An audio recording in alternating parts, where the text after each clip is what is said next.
नमस्कार दोस्तों, simplicity of law channel में आपका स्वागत है। आज मैं फिर से सीआरपीसी 1973 के कुछ इम्पोर्टेंट एंड इंटरेस्टिंग टॉपिक के साथ उपस्थित हुआ हूँ। आशा करता हूँ कि यह टॉपिक आपके परीक्षा में उपयोगी साबित होगा और यह कई सारे कॉम्पिटिटिव एग्जामों में पूछा गया है और यूनिवर्सिटीज एग्जामों में पूछा गया है तथा हमारे रोजमर्रा की जिंदगी में भी देखने को मिलते हैं। तो आज का हमारा टॉपिक है क्रिमिनल प्रोसीजर कोड 1973 के डेफिनिशंस क्लॉज से संबंधित इंक्वायरी और इन्वेस्टिगेशन। इंक्वायरी, जिसे हिंदी में जांच कहा जाता है, और इन्वेस्टिगेशन का हिंदी मतलब अन्वेषण है। इसमें प्रायः बहुधा कंफ्यूजन होता है क्योंकि हम लोग प्रारंभ से बचपन से देखते आते हैं कि गांव या शहर में कोई मामला होता है और पुलिस अधिकारी आता है तो हम कहते हैं कि जांच करने पुलिस आई थी। हालांकि यह गलत है, यह कंसेप्ट ऐसा नहीं है। तो आइए आज हम इसकी वास्तविकता को जानते हैं कि जांच किसे कहते हैं और इन्वेस्टिगेशन किसे कहते हैं। अर्थात इंक्वायरी और इन्वेस्टिगेशन के अंतर को भी देखेंगे और इसकी बारीकियों को भी समझेंगे। तो हम शुरू करते हैं अपने लेक्चर को जांच के साथ। इंक्वायरी इंक्वायरी की परिभाषा क्रिमिनल प्रोसीजर कोड 1973 के सेक्शन 2G में दी गई है। सेक्शन 2G में इंक्वायरी को परिभाषित किया गया है और बताया गया है कि इंक्वायरी ट्रायल से अलग प्रत्येक इंक्वायरी है जो इस संहिता के अधीन मजिस्ट्रेट या न्यायालय के द्वारा कारित की जाती है। इस लाइन को ध्यान से समझिए। जांच और विचारण, इंक्वायरी और ट्रायल न्यायालय के द्वारा किया जाता है।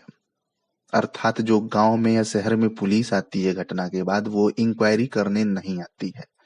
इंक्वायरी और ट्रायल कोर्ट द्वारा किया जाता है या मजिस्ट्रेट द्वारा किया जाता है, जबकि इन्वेस्टिगेशन पुलिस ऑफिसर द्वारा किया जाता है। तो यहाँ पर इस धारा में यह बताने का प्रयास किया गया है सेक्शन 2 सब सेक्शन G में कि जांच का मतलब है कि ट्रायल से अलग जब कोर्ट या मजिस्ट्रेट द्वारा कोई जांच की जाती है तो उसे जांच कहा जाता है।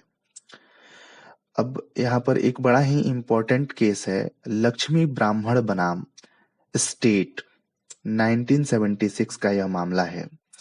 इसमें माननीय न्यायालय का यह कथन था कि जांच का मेन पर्पस जो है वो किसी फैक्ट की सच्चाई को फिक्स करना होता है, किसी तथ्य की सच्चाई को निर्धारित करने के लिए ही जांच की जाती है।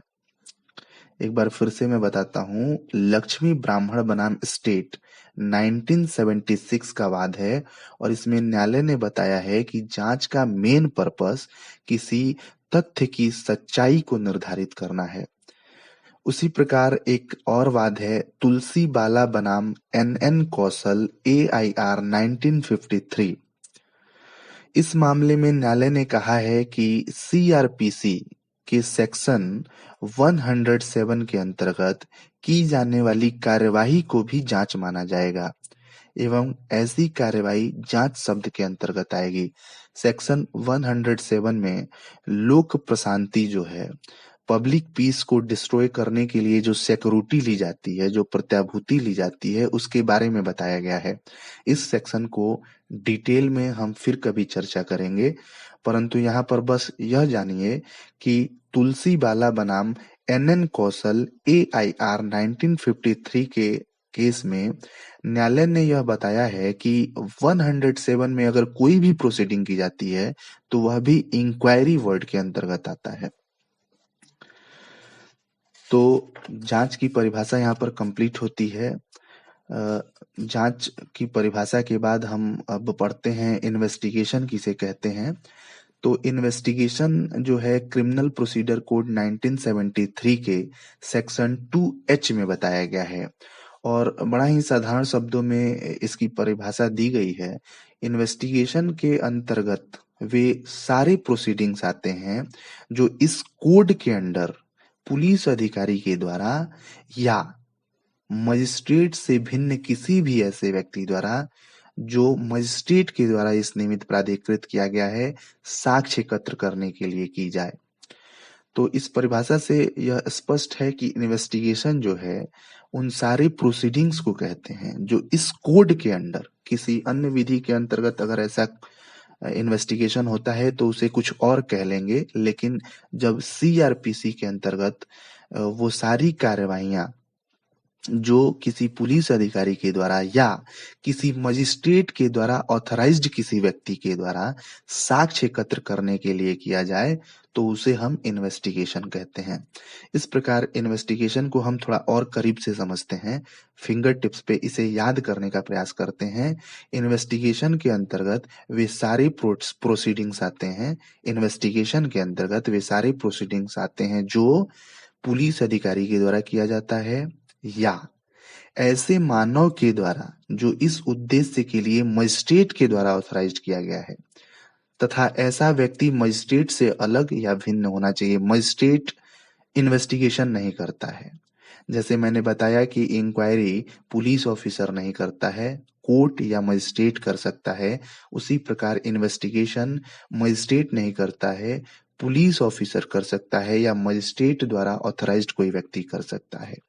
तो इन्वेस्टिगेशन के अंतर्गत वे सब कार्रवाइयां आ जाती हैं जो कि पहला पुलिस अधिकारी के द्वारा किया जाता है या ऐसे मानव के द्वारा जो कि इस उद्देश्य के लिए मजिस्ट्रेट के द्वारा प्राधिकृत किया गया है तथा ऐसा व्यक्ति मजिस्ट्रेट से अलग या भिन्न है। तीसरा, जो कि इस कोड के अंतर्गत की जाए, ऐसी कार्रवाइयां जो इस कोड के अंतर्गत की जाए। और चौथा इसेंशियल है कि इस तरह की प्रोसीडिंग करने का पर्पस जो है वो एविडेंस कलेक्ट करना हो। इन्वेस्टिगेशन में ना किसी को गिल्ट किया जाता है, ना किसी को सजा दी जाती है, सिर्फ और सिर्फ इन्वेस्टिगेशन का पर्पस जो है वो एविडेंस को कलेक्ट करना होता है। तो एक बार फिर से हम देख लेते हैं कि इन्वेस्टिगेशन जो है वो सारे प्रोसीडिंग्स होते हैं जो या तो किसी पुलिस ऑफिसर द्वारा किया जाए या फिर किसी अन्य व्यक्ति द्वारा जिसे मजिस्ट्रेट अपॉइंट कर दे और वह इस कोड के अंतर्गत किया जाए प्रोसीडिंग। और चौथा, जिसका प्रयोजन किसी साक्ष्य को इकट्ठा करना होता है। अब हम इन्वेस्टिगेशन और इंक्वायरी में डिफरेंस को समझ लेते हैं। डिफरेंस का बेस देखते हैं और दोनों के डिफरेंस को देखते हैं। तो अगर प्रकृति संबंधी डिफरेंस देखें, नेचर में डिफरेंस देखें, तो इन्वेस्टिगेशन जो है वो उसका नेचर न्यायिक नहीं होता है। इन्वेस्टिगेशन न्यायिक प्रकृति का नहीं होता है, अर्थात वह न्यायालय के द्वारा या मजिस्ट्रेट के द्वारा नहीं किया जाता है, परंतु इंक्वायरी की नेचर न्यायिक होती है। दूसरा, अगर हम डिफरेंस देखना चाहें तो हम ऑब्जेक्ट के बेस पे डिफरेंस देख सकते हैं, दोनों के उद्देश्य के स्तर पर क्या भिन्नता है। तो ऑब्जेक्ट के बेस पे इन्वेस्टिगेशन का ऑब्जेक्ट जो है वो सिर्फ और सिर्फ एविडेंस को कलेक्ट करना होता है, जबकि इंक्वायरी का ऑब्जेक्ट जो है वो किसी भी अभियुक्त को दोषमुक्त करना अथवा सत्र न्यायालय के सुपुर्द करना होता है। अर्थात अगर हम इंक्वायरी को देखें तो इसका मुख्य उद्देश्य जो है वो किसी भी व्यक्ति के विरुद्ध प्रथम दृष्टया कोई मामला बनता है या नहीं, इसकी खोज की जाती है इंक्वायरी में। न्यायालय या मजिस्ट्रेट जब इंक्वायरी करता है तो वह यही पता लगाने का प्रयास करता है कि किसी व्यक्ति के विरुद्ध प्रथम दृष्टया प्राइमा फेसाई कोई मामला बनता है या नहीं, जबकि इन्वेस्टिगेशन का पर्पस साक्ष्य एकत्रित करना होता है। तीसरा डिफरेंस अगर हम इन्वेस्टिगेशन और इंक्वायरी के बीच देखें तो उसका बेस अथॉरिटी को मानकर देखें। अगर हम अथॉरिटी के बेस पे अगर डिफरेंस देखना चाहें इन्वेस्टिगेशन और इंक्वायरी में, तो इन्वेस्टिगेशन कोई भी पुलिस अधिकारी या मजिस्ट्रेट द्वारा ऑथराइज्ड व्यक्ति कर सकता है, किंतु मजिस्ट्रेट स्वयं नहीं कर सकता, परंतु इंक्वायरी मजिस्ट्रेट अथवा न्यायालय द्वारा की जाती है। और चौथा डिफरेंस अगर हम इन्वेस्टिगेशन और इंक्वायरी के बीच देखें तो वो ऑथ बेस्ड डिफरेंस है, अर्थात शपथ संबंधी अंतर देखें तो इन्वेस्टिगेशन में उन व्यक्तियों को शपथ नहीं दिलाई जा सकती जिनका परीक्षण किया जा रहा है या जिनसे प्रश्न पूछा जा रहा है। इन्वेस्टिगेशन के दौरान पुलिस ऑफिसर यदि इन्वेस्टिगेशन करते हुए किसी व्यक्ति से कोई बात पूछता है तो उस पर कोई ऑथ नहीं दिलाता है, लेकिन इंक्वायरी में ऑथ दिलाई जा सकती है। तो मैं उम्मीद कर रहा हूं कि आज के लेक्चर आपके लिए बेनिफिशियल हों और आपको मैं ये समझा पाया हूं। आपके कोई भी क्वेरीज हो तो कमेंट बॉक्स में जरूर बताइए हमें। आपके सारे क्वेश्चंस का सॉल्यूशन देने में हमें बहुत अच्छा फील होगा। तो आज के इस लेक्चर में बस इतना ही। कल मिलेंगे फिर एक नए टॉपिक के साथ। सिंप्लिसिटी ऑफ लॉ चैनल पर बने रहिए। इसे लाइक शेयर एंड सब्सक्राइब करिए और बेल आइकन दबाना न भूलें ताकि कोई भी लेक्चर मिस न होने पाए। Thank you. Have a nice time.